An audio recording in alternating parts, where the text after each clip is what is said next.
Hello friends, आप सबका एक बार फिर से स्वागत है मेरे चैनल शिक्षा साथी में। जैसा कि आप जानते हैं कि हम लोग DC2 बुक की पढ़ाई कर रहे हैं। DC2 बुक के यूनिट 1 को हम लोगों ने पढ़ लिया है।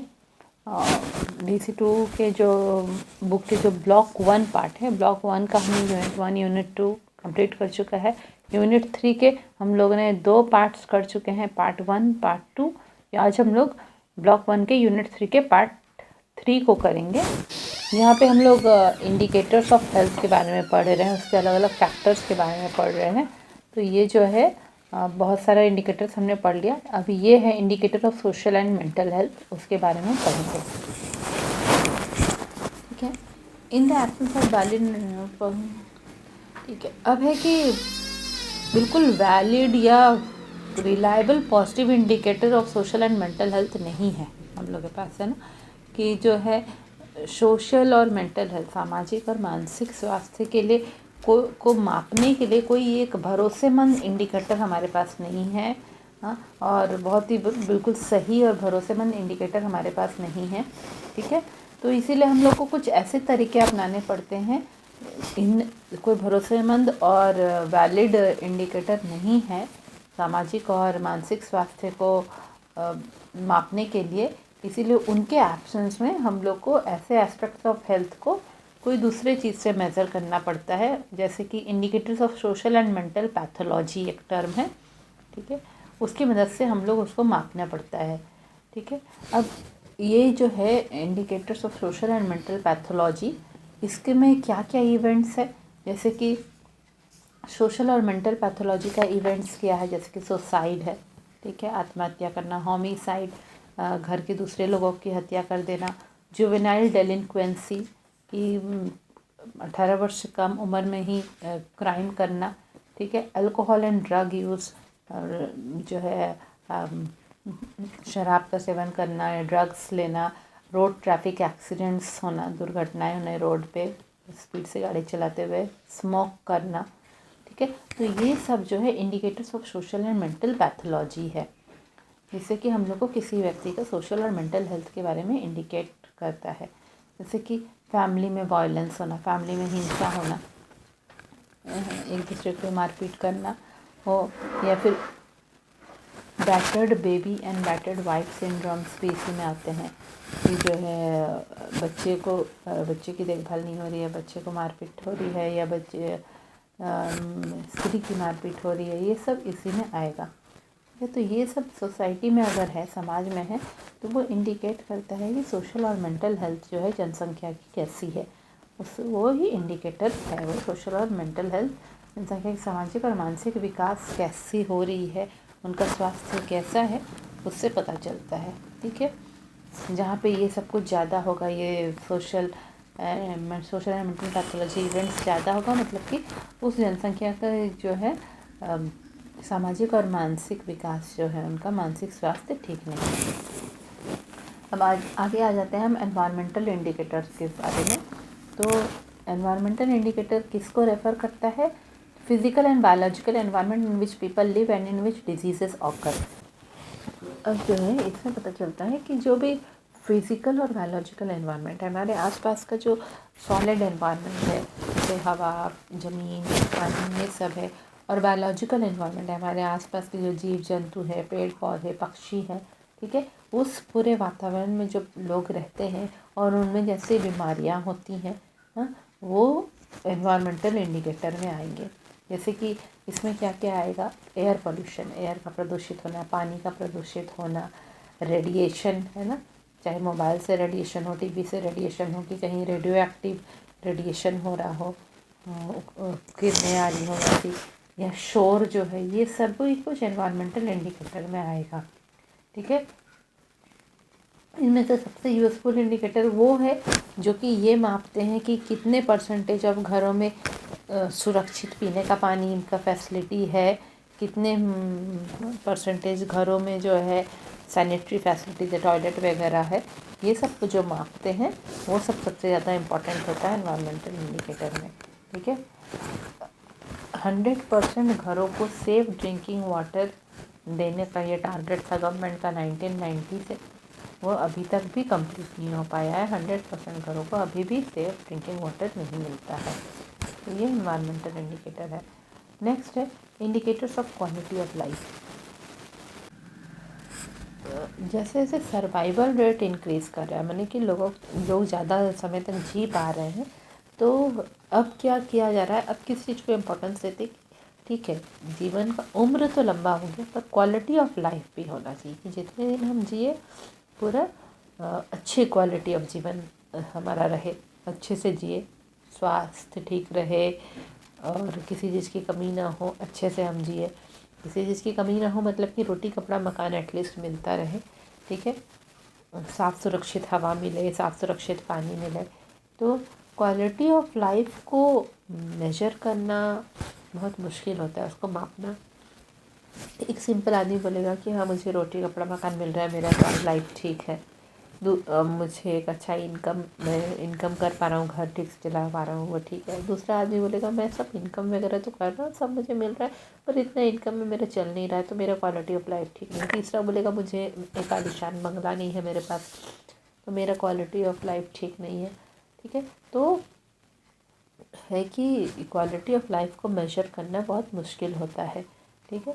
तो बहुत सारे इंडिकेटर्स बहुत सारे एक्सपर्ट ने डेवलप किए हैं इसको मेजर करने के लिए, इस एस्पेक्ट को। तो एक्सपर्ट्स ने बहुत सारे जो है इंडिकेटर डेवलप किए हैं, विकसित किए हैं कि क्वालिटी ऑफ लाइफ को कैसे मापा जा सके। इसमें सबसे कॉमन इंडिकेटर क्या है कि physical quality of life index जो है PQLI, ठीक है, सबसे कॉमन इंडिकेटर है physical quality of life index, PQLI है, ठीक है। वो physical quality of life index क्या करता है, वो 3 चीज़ों को कंसिडरेशन में रखता है कि infant mortality rate, life expectancy at the age of 1 year and literacy rate. PQLI is measured against a scale of 0 to 100. The ultimate objective of every country is to attain a PQLI of 100, ठीक है। तो quality of life को major करने के लिए जो index बनाया गया है वो है physical quality of life index है, PQLI है। तो उसमें 3 चीज़ों को लोग कंसिडरेशन में ले रहे हैं। पहला है इन्फेंट मोर्टिलिटी रेट, है ना, कि जो शिशु है वो कितने समय तक जीवित रह पा रहा है, शिशु की तुरंत मृत्यु तो नहीं हो पा रही है, ठीक है, तो वो रेट वो लोग देखते हैं। दूसरा, जब वो 1 वर्ष का शिशु हो गया तो वो कितने उम्र तक जीवित रह पाएगा, इसका अंदाज़ा लगाना कि उसका स्वास्थ्य कैसा है कि वो कितनी उम्र तक जीवित रहेगा। और तीसरा लिटरेसी रेट, कितने लोग साक्षर है, पढ़े लिखे हैं, ठीक है। तो इससे physical quality of life index का पता चलता है। इसका स्केल जो है वो कहाँ से, वो 0 से 100 के बीच में हम इसको मेजर करते हैं, मापते हैं। तो हर एक देश का अपना एक ऑब्जेक्टिव है कि PQLI उनका 100 के बराबर हो, ठीक है, कि जितने भी शिशु जन्म ले सब जीवित रहे, मरे नहीं का।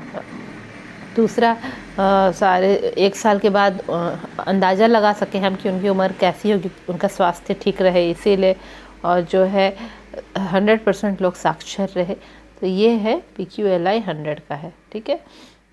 अब है कि एफ़र्ट्स किया जा रहा है कि दूसरे इंडिकेटर को भी डेवलप किया जाए ताकि क्वालिटी ऑफ लाइफ के बारे में और कुछ पता चल सके, मापा जा सके, और भी दूसरे अच्छे अच्छे कॉम्प्रिहेंसिव इंडेक्स की तैयारी करी जाए, मतलब कि ऐसे इंडेक्स को बनाया जाए जो कि बहुत ब्रॉड वे में बहुत सारी चीज़ों को इंक्लूड करते हुए कैलकुलेट कर सके, क्वालिटी ऑफ लाइफ को माप सके, ठीक है। नेक्स्ट है आपका हेल्थ पॉलिसी इंडिकेटर। गवर्नमेंट का अपना एक हेल्थ पॉलिसी होता है जो कि डिसाइड करता है कि किस तरह का हेल्थ केयर डिलीवरी सिस्टम वो देगा अपने देश में, लोगों को किस तरह का हेल्थ केयर दिया जाएगा गवर्नमेंट की तरफ से, वह डिसाइड करता है हेल्थ पॉलिसी जो सरकार का होता है वो, ठीक है। गोल होता है health for all by 2000 AD by primary health care approach, ठीक है। गोल उन लोगों ने एक बना के रखा है कि हम लोग जो है 2000 AD तक जो है 2000 तक सभी लोगों को हेल्थ स्वास्थ्य सेवाएं मिलनी चाहिए, ठीक है। तो इसमें कुछ अलग अलग इनके इंडिकेटर होते हैं, हम लोग पढ़ेंगे। उसमें पहला है रिसोर्स एलोकेशन, फिर है कम्युनिटी इन्वॉल्वमेंट, फिर है degree of equity of distribution of health services, और फिर है पॉलिटिकल कमिटमेंट। ठीक है, तो पहला जो है रिसोर्स एलोकेशन। देखिए, जब गवर्नमेंट का बजट बनता है तो वो कुछ परसेंट वो देते हैं बजट में कि हेल्थ सेक्टर को दिया जाता है, स्वास्थ्य वाले सेक्टर को, कि लोगों को कैसे स्वास्थ्य केयर की सर्विसेज दी जाएंगी। तो है कि ये रिसोर्स एलोकेशन का मतलब है कि कितना बजट का कितना परसेंट भाग जो है वो हेल्थ सेक्टर को दिया गया है। टोटल बजट से अगर हम कंपेयर करें, तुलना करें, तो टोटल बजट का कितना प्रतिशत भाग जो है वो हेल्थ सेक्टर को दिया गया है। इसी तरह जो है इसकी मदद से हम लोग ये भी जान पाएंगे कि प्रत्येक व्यक्ति के लिए हेल्थ केयर सिस्टम की तरफ से कितना प्रतिशत भाग दिया जा रहा है। ठीक है, पहले हम लोग जान पाएंगे कि टोटल हेल्थ सेक्टर में कितना प्रतिशत वह दे रहे हैं। उससे हम लोग ये भी जान पाएंगे कि एक एक इंडिविजुअल के लिए कितना दिया जा रहा है बजट की तरफ से हेल्थ सेक्टर को। ठीक है, एक एक व्यक्ति के हेल्थ केयर सिस्टम के लिए कितना पैसा दिया जा रहा है गवर्नमेंट की तरफ से। दूसरा है कम्युनिटी इन्वॉल्वमेंट।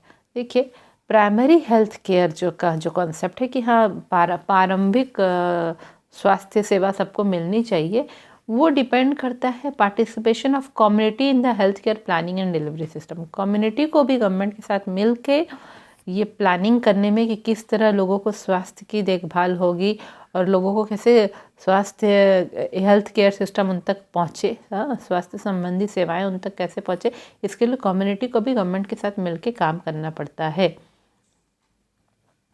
तो अलग अलग जगह पे देखा गया है कि अलग अलग परसेंटेज कम्युनिटी पार्टिसिपेशन हो रहा है। किसी जगह पे वहाँ की कम्युनिटी के 50% भाग लोग गवर्नमेंट के साथ मिल के कर रहे हैं, कहीं कम्युनिटी का 10% भाग, कहीं कम्युनिटी का एक भी भाग नहीं है ना, उस कम्युनिटी के एक भी लोग गवर्नमेंट के साथ मिल के ये काम नहीं कर रहे हैं।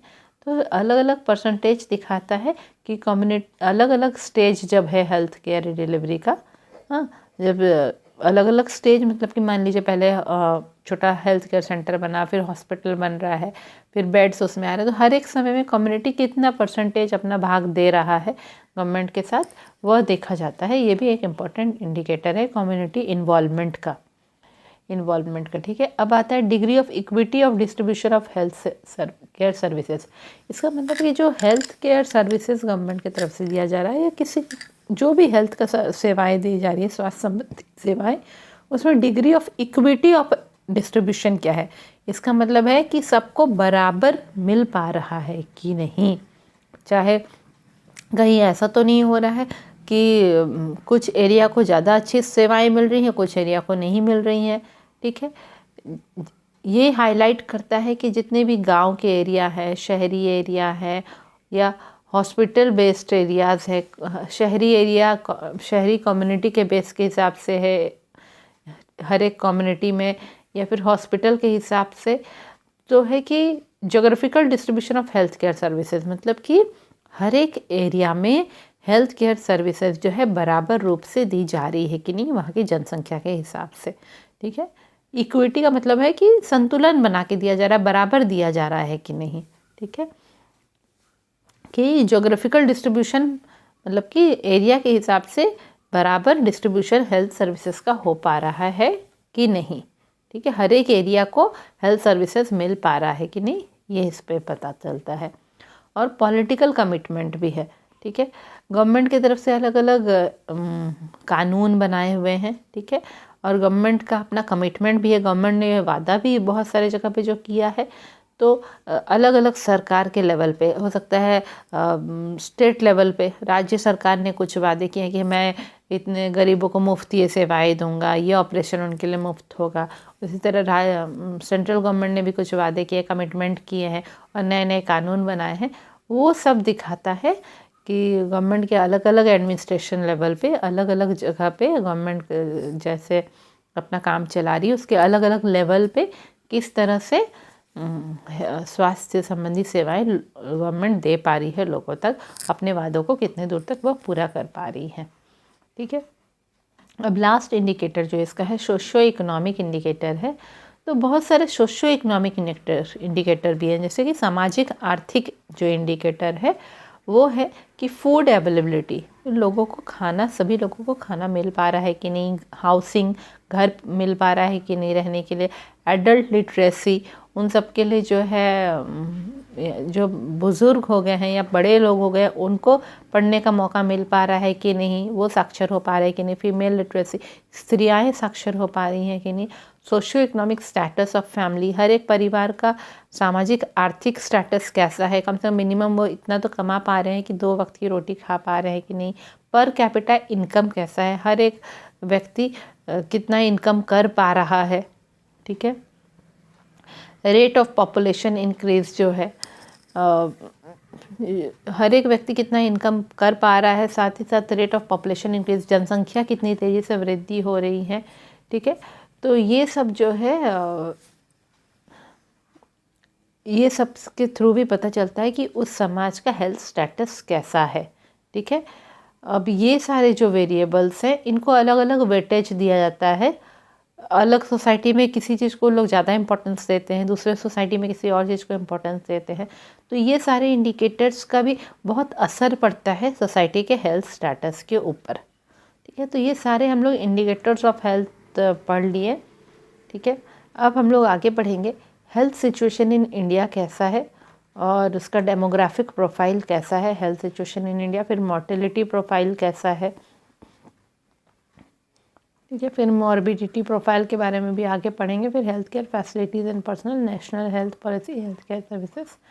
अभी काफ़ी कुछ है इस यूनिट में पढ़ने के लिए बचा हुआ है।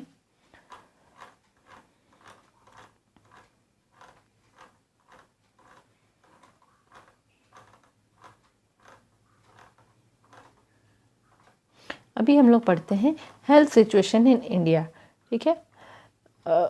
जितने भी इंडिकेटर्स अभी तक हमने पढ़े उन सब से हम लोग इंडिया का हेल्थ सिचुएशन के बारे में एक अंदाज़ा लगाते हैं और ये जानने का कोशिश करते हैं कि इंडिया का हेल्थ सिचुएशन कैसा है, ठीक है। तो पहला उसका है डेमोग्राफिक प्रोफाइल के हिसाब से। देखिए डेमोग्राफिक प्रोफाइल क्या है, हम लोग इसमें आगे पढ़ते हैं। इंडिया जो है पूरे विश्व का पहले तो था दूसरा सबसे जनसंख्या वाला देश था, अभी तो पहला सबसे जनसंख्या वाला देश हो गया है पूरे विश्व में इंडिया। अभी के समय में क्या है कि डेथ रेट जितना है, जितनी तेज़ी से लोगों की मृत्यु हो रही है उससे ज़्यादा तेज़ी से लोग यहाँ पे जन्म ले रहे हैं। और दोनों ही रेट अभी घटते जा रहे हैं, तेज़ी से जन्म लेने वाला रेट भी घट रहा है, तेज़ी से मृत्यु होने वाला रेट भी घट रहा है धीरे धीरे, ठीक है। और पर है कि बर्थ रेट उतनी तेज़ी से नहीं घट रहा है जितनी तेज़ी से डेथ रेट घट रहा है। मतलब कि मृत्यु लोगों की कम हो रही है पर जो है जन्म तेज़ी से हो रहा है। मृत्यु भी एक तरफ से कम हो रही है, दूसरी तरफ से जन्म भी तेज़ी से लोगों का हो रहा है। तो इस तरह तो जनसंख्या बढ़ती ही जाएगी, ठीक है, पॉपुलेशन एक्सपैंड करता ही जाएगा। मोर्टेलिटी पैटर्न जो है वो भी अलग अलग एज ग्रुप में अलग अलग तरीके से होता है कि नंबर ऑफ़ डेथ्स 1 लाख लोगों के 1 लाख जो इंडिविजुअल है उनके बीच में कितने डेथ्स हो रहे हैं एक ईयर में, वो भी अलग अलग एज ग्रुप में अलग अलग होता है। ये मोर्टेलिटी रेट जो है यंगर एज ग्रुप में हायर है, मतलब कि यंग एज के लोगों की मृत्यु तेज़ी से हो रही है, ठीक है। हमारे कंट्री में दूसरे विकसित देशों के कंपैरिजन में बर्थ रेट डिक्लाइन नहीं कर रहा है, ठीक है। बाकी जो विकसित देश हो गए हैं पूरे, वहाँ पे बर्थ रेट डिक्लाइन कर गया है, ठीक है। और हमारे कंट्री में बर्थ रेट इतनी तेज़ी से डिक्लाइन नहीं कर रहा है, बहुत ज़्यादा ही नए शिशुओं का जन्म हो रहा है और बहुत हाई ही है बर्थ रेट। लाइफ एक्सपेक्टेंसी दो इंक्रीजिंग इज स्टिल लो, जितने लंबे समय तक लोग जीवित रहेंगे वो अंदाज़ा भी यहाँ पे कम है, लोग यहाँ पे कम समय तक जीवित रह पा रहे हैं, ऑल्दो वो बढ़ रहा है, लोगों की उम्र बढ़ती जा रही है यहाँ पे, ठीक है। तो ये एक तरफ से ज़्यादा लोग जन्म भी ले रहे हैं, ज़्यादा शिशु जन्म भी ले रहे हैं और लोगों की उम्र भी धीरे धीरे बढ़ रही है, बहुत तेज़ी से नहीं बढ़ रही है फिर भी बढ़ रही है, ठीक है। तो इसका हम लोग एक ग्राफ जैसा बनाएंगे, तो एक पिरामिड शेप के जैसा बनेगा, ट्रायंगल टाइप का शेप का बनेगा। इसमें आप देख सकते हैं कि इसमें यहाँ पे इन लोगों ने दिखाया है इस ग्राफ में कि जो है एक तरफ इस ग्राफ में एक तरफ मेल का पॉपुलेशन है, एक तरफ फीमेल का पॉपुलेशन है। तो उसमें वो दिखा रहे हैं कि 70 से 79 एज वाले जो हैं कितने फीमेल्स, कितने परसेंटेज फीमेल्स हैं, अलग अलग एज ग्रुप का परसेंटेज दिखाया जा रहा है। तो इसमें हम लोग देख पा रहे हैं कि 0 से 4 वर्ष में सबसे ज़्यादा परसेंटेज है, 15% स्त्रियां हैं। और फिर धीरे धीरे जो है जैसे जैसे उम्र बढ़ रही है वो परसेंटेज घटते जा रहा है, पुरुषों में भी और स्त्रियों में भी। एक तरह का ये पिरामिड शेप का पॉपुलेशन बना हुआ है कि जैसे जैसे ऊपर एज बढ़ते जाएगा मृत्यु दर बढ़ते जाएगा और उनका प्रतिशत कम होते जाएगा। ठीक है, अब है कि इंडिया में ये हमने पढ़ा कि उनका जो है मोर्टिलिटी रेट हायर है यंगर एज ग्रुप में, मतलब कि मृत्यु दर जो है वो यंग एज वाले लोगों में ज़्यादा है, ज़्यादा लोग मर रहे हैं यंग एज वाले लोगों में। और जो है बर्थ रेट तेज़ी से डिक्लाइन नहीं कर रहा है। ठीक है, मतलब कि जन्म दर जो है वो भी बहुत तेज़ी से बढ़ ही रहा है, वो घट नहीं रहा है इतना। और जबकि दूसरे विकसित देशों में जन्म दर घट चुका है और जीवन अवधि जो है वो भी इंक्रीज़ कर रही है इंडिया में, ऑल्दो धीरे धीरे इंक्रीज़ कर रही है। ठीक है, और ये है लिटरेसी रेट जो है, साक्षरता दर जो है वो बहुत ही कम है दूसरे विकासशील और विकसित देशों के तुलना में। हमारे देश में साक्षरता रेट अभी भी लिटरेसी रेट बहुत ही कम है। देखिए यहाँ पे एक टेबल बनाया गया, उसमें बताया जा रहा है कि 1991 में टोटल जनसंख्या 846 मिलियन थी। क्रूड बर्थ रेट जो था, हमने पहले उसके बारे में पढ़ा कि जन्म दर जो है कितना 29 था। ठीक है, डेथ रेट 9.6 था। एनुअल ग्रोथ रेट जनसंख्या का 2.03% था। उसमें गांव में पॉपुलेशन 74.28% रहते थे। और जो है लिटरेसी रेट जो था, साक्षरता दर 52.2% है। पॉपुलेशन डेंसिटी पर स्क्वायर किलोमीटर, 1 किलोमीटर स्क्वायर की जगह एरिया में कितनी जनसंख्या रह पाती थी, तो वो है 267 है उसका रेट। फिर 15 साल के कम वाली जनसंख्या 1992 में कितनी थी, तो 35.7% है। 60 साल से ऊपर की जनसंख्या कितनी थी 1992 में, तो 6.6% है। एवरेज फैमिली साइज 1991 में क्या था, तो एक फैमिली में 3.6 मेंबर्स करीब करीब थे, मतलब 4 मेंबर थे। फैमिली एज एट मैरिज है ना, उस समय 1991 में कितने वर्ष में मैरिज ऑलमोस्ट कर दे रहे थे, तो 19.5 ईयर्स में, 20 ईयर्स में कर दे रहे थे। सेक्स रेशियो जो था मेल टू फीमेल वो 9:29 रेशियो था। एनुअल पर कैपिटल ग्रॉस नेशनल प्रोडक्ट जो होता है GNP वो था ₹7,155 था। ठीक है, तो इस तरह का ऐसा एक टेबल बना के उन्होंने सर्वे करके दिया हुआ है।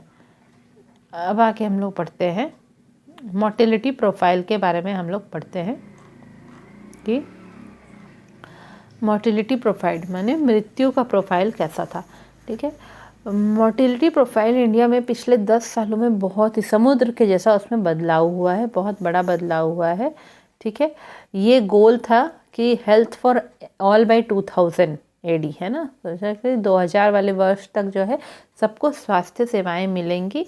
और ज़्यादा इम्पोर्टेंस किसको दिया रहा था, मैटरनल और हेल्थ, चाइल्ड हेल्थ को है ना, मदर एंड चाइल्ड हेल्थ की।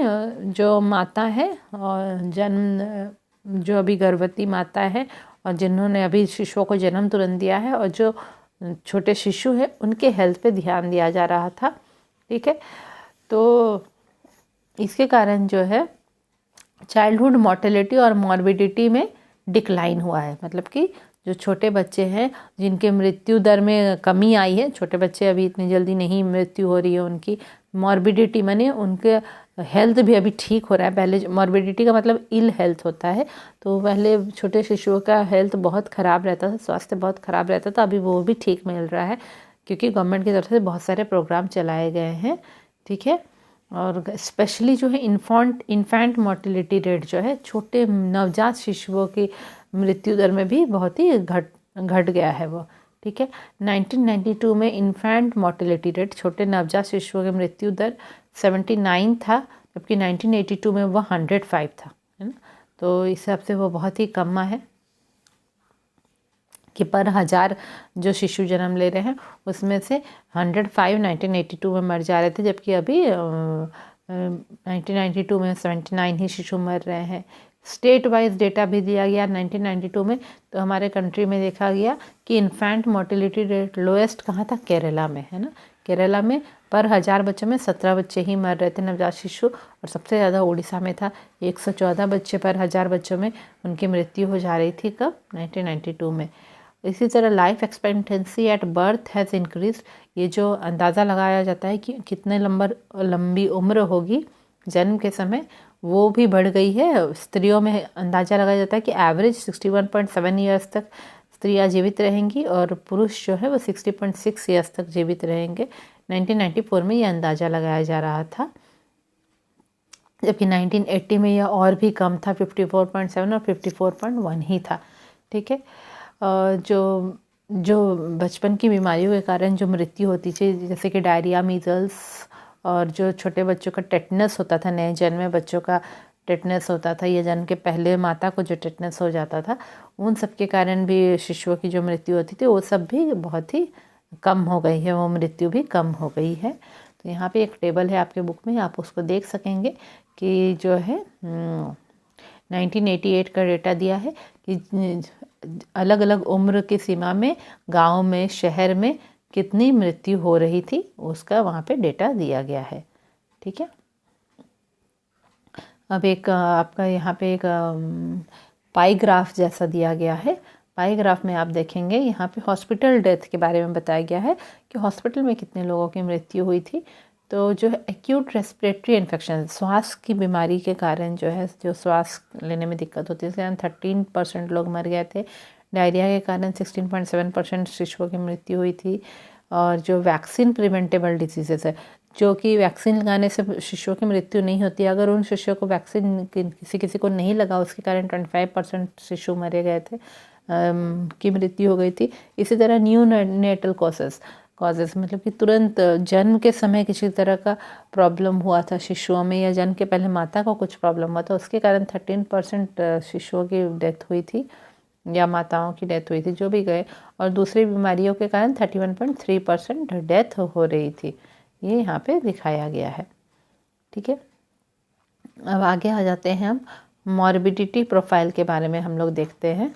मॉर्बिडिटी प्रोफाइल जो मतलब कि इल हेल्थ के कारण, खराब बीमार होने के कारण जो प्रोफाइल है, देखिए बहुत ही एम्फेसिस दिया गया था कंट्री में कि इम्यूनाइजेशन होना चाहिए, है ना, कि वैक्सीन बच्चों को ज़रूर लेना चाहिए। जो खासकर 6 जानलेवा बीमारी बचपन की होती है, उसके खिलाफ पूरे देश में वैक्सीन का पूरा कैंपेन चलाया गया था और सारे बच्चों को वैक्सीन दी जा रही थी, जिसके कारण जो है ये मृत्यु दर छोटे शिशुओं की बहुत घट गई है। ठीक है। और ये और भी इम्प्रूव होगा जैसे जैसे ये सेंचुरी ख़त्म होने को आएगा। तो इंडिया में जो नियोनेटल टेटनस के कारण जो बच्चे मर जाते हैं, जो जन्म के समय ही इन्फेक्शन होकर उनका टेटनस हो जाता है, उसके कारण जो बच्चे मर जाते हैं, वो इंडिया ये पहले का है। तो वो लोगों ने बोला कि 1995 तक, चूँकि पहले का प्रिंटेड बुक है, तो उस समय ये अंदाज़ा लगाया गया था कि 1995 तक नियोनेटल टेटनस जो है, जन्म के समय जो टेटनस हो जा रहा है, उससे जो है 1995 तक ख़त्म कर दिया जाएगा। इसी तरह पोलियो की बीमारी जो है, पोलियोमाइलाइटिस जो है, उसे 2000 तक ख़त्म कर दिया जाएगा। आप जानते हैं पल्स पोलियो ड्रॉप इसलिए चलाया जा रहा था। ठीक है। और जो है नंबर ऑफ मीजल केसेस को 90% घटा दिया जाएगा 1995 में। और ख़राब स्वास्थ्य जो रह रहा है डायरिया के कारण 5 वर्ष से कम उम्र के बच्चों में, उससे भी बहुत ही कम कर दिया जाएगा, 25% तक कम कर दिया जाएगा। ठीक है। तो बीमारियों के हिसाब से जो ख़राब स्वास्थ्य रह रहा है, उसके कारण जो लोग आके हॉस्पिटल में एडमिट हो रहे हैं, उसका एक यहाँ पे पाई ग्राफ दिखाया गया है कि डायरिया के कारण 32.3% लोग एडमिट हो रहे हैं। और वैक्सीन प्रिवेंटेबल डिजीज़ मतलब कि जिसके लिए वैक्सीन लगता था और उनको बीमारी ना हो, उसमें जिन लोगों ने वैक्सीन नहीं लिया, वो बीमारी के उनके कारण जो बीमारियां हो गई, जो उन्होंने वैक्सीन नहीं लिया उसके कारण जो बीमारी हो गई, उसमें 15.5% लोग उसके लिए एडमिट हो रहे हैं। फिर इसी तरह एक्यूट रेस्पिरेटरी श्वास की बीमारियों के कारण 13.6% लोग हॉस्पिटल में एडमिट हो रहे हैं। नियोनेटल कॉजेस, जब जन्म के समय जो प्रॉब्लम्स हो रहे हैं बच्चों में, उसके कारण 4.6% केसेस एडमिट हो रहे हैं। और जो है बाकी बीमारियों के कारण 34% लोग एडमिट हो रहे हैं हॉस्पिटल में। ठीक है। ज़्यादातर जो कम्युनिकेबल डिजीज़ेस होता है, मतलब कि जो बीमारी एक आदमी से दूसरे को फैल जाती है, उसमें लेप्रोसी भी आता है और गिनिया वर्म डिजीज़ जो है वो भी आता है ना। कोढ़ का रोग जो होता है, कुष्ठ रोग, वो भी आता है, और गिनिया वर्म डिजीज़ वो भी आता है। ये सब कम्युनिकेबल डिजीज़ से एक व्यक्ति से दूसरे को हो सकता है। ये अभी डिक्लाइनिंग ट्रेंड में हो गया है, अभी ये ख़त्म होने को आया है। और इनमें से कुछ बीमारियां, हाँ, कुछ पिछले कुछ समय में बहुत तेज़ी से बढ़ी थी, फिर वो भी अभी घटने लगी है। 1994 में प्लेग फैला था, प्लेग के कारण महामारी फैल गई थी 1994 में।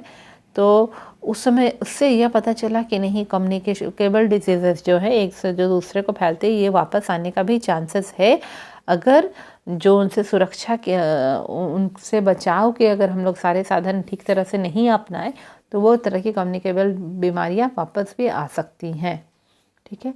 फैल्कीपैरम मलेरिया बहुत तेज़ी से इंक्रीज़ हुआ है वेस्टर्न कंट्रीज़ में, इंडिया के वेस्टर्न और north eastern parts of the country में। ठीक है। नॉर्थ ईस्ट पार्ट जो है कंट्री का, आसाम मेघालय के साइड में, और जो है वेस्टर्न पार्ट जो है गुजरात वगैरह के साइड में, वहाँ पे ये कौन सा फैल्कीपैरम मलेरिया, एक तरह का मलेरिया है, वह बहुत तेज़ी से इंक्रीज़ हुआ है।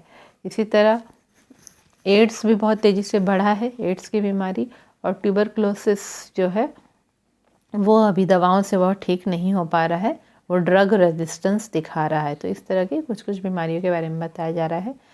नॉन कम्युनिकेबल डिजीज़ेस जो हैं, जो एक से दूसरे को नहीं फैलती हैं, वो भी हेल्थ प्रॉब्लम की तरह से बढ़ती जा रही हैं, जैसे कि अंधापन हो, हाइपरटेंशन हो, मतलब कि हाई ब्लड प्रेशर हो, डायबिटीज़ हो, कैंसर हो, ये सब भी बहुत तेज़ी से बढ़ रही है।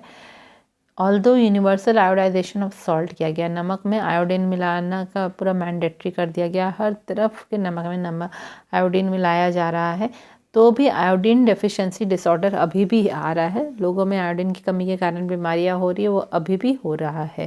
ठीक है। अभी हाल के कुछ स्टडीज़ में दिखाया गया है कि विटामिन ए की कमी के कारण जो बीमारियां होती थी वह बहुत ही घट गई हैं, पर अभी भी प्रोटीन एनर्जी मैलन्यूट्रिशन, प्रोटीन की कमी के कारण जो माल न्यूट्रिशन हो रहा है, मतलब कि शरीर में एनर्जी की कमी हो रही है, खाने की कमी के कारण जो एनीमिया हो रहा है, रक्त की कमी हो रही है, ये सब अभी भी प्रॉब्लम है। तो एक टेबल यहाँ पे दिखाई है जो कि मॉर्बिडिटी स्टेटस इंडिया में दिखा रहा है, बीमारियों का कारण खराब स्वास्थ्य को दिखा रहा है कि ट्यूबरक्लोसिस से 1991 में 12.7 मिलियन केसेस थे, लेप्रोसिस से 1993 में 1.3 मिलियन थे, मलेरिया में 1991 में 2.1 मिलियन था, ब्लाइंडनेस से 1991 में 12 मिलियन केसेस थे। ठीक है। तो ये हम लोगों ने बहुत दूर तक आज पढ़ाई कर ली है। ये हमारा पार्ट 3 है, यूनिट 3 का पार्ट 3 है, और ये ब्लॉक 1 हम लोग पढ़ रहे हैं DC2 का।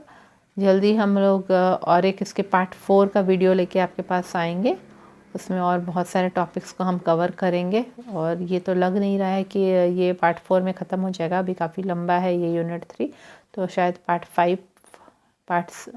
5 हो जाएगा, है ना। और 2 पार्ट्स में ये यूनिट 3 हमारा कंप्लीट हो जाएगा। यूनिट 3 कंप्लीट होने से हमारा ब्लॉक 1 भी कंप्लीट हो जाएगा। तो जल्दी ही मिलते हैं नए वीडियो में। Thank you.